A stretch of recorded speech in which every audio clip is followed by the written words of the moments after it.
Lubos naman ang pasasalamat ng ating mga kababayang nasa vulnerable sector sa Benguet sa handog ng 20 pesos na bigas ng pamahalaan.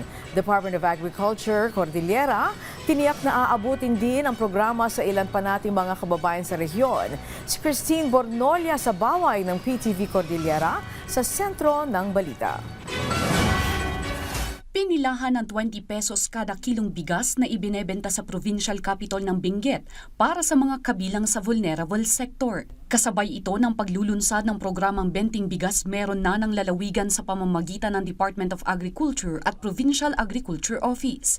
Isa sa mga nakinabang dito ay ang senior citizen na si Lola Juanita. Ayon sa kanya, malaking tulong ang murang presyo ng bigas sa kanyang pamilya, lalo na ngayong mataas ang presyo ng bigas sa merkado. Dahil dito labis ang kanyang pasasalamat sa pagpapatupad ng programa sa lalawigan upang makatulong sa mga tulad niyang kabilang sa vulnerable sector. Pasalamat po kami kang Presidente Bongbong Marcos dahil dumating po dito sa Capitol ng Binting Bigas.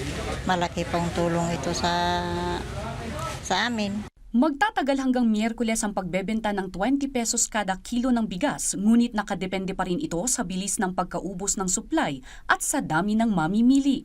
Ayon sa Department of Agriculture Cordillera, inaasahang palalawakin pa ang programang ito sa mga susunod na buwan. As of now, may ibibenta na 500 sacks and this is just a start.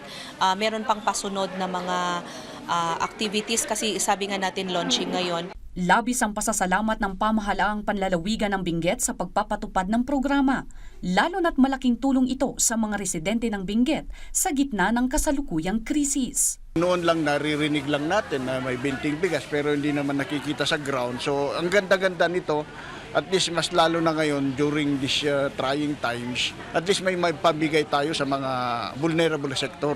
Christine Bornolia sa baway para sa Pambansang TV sa Bagong Pilipinas.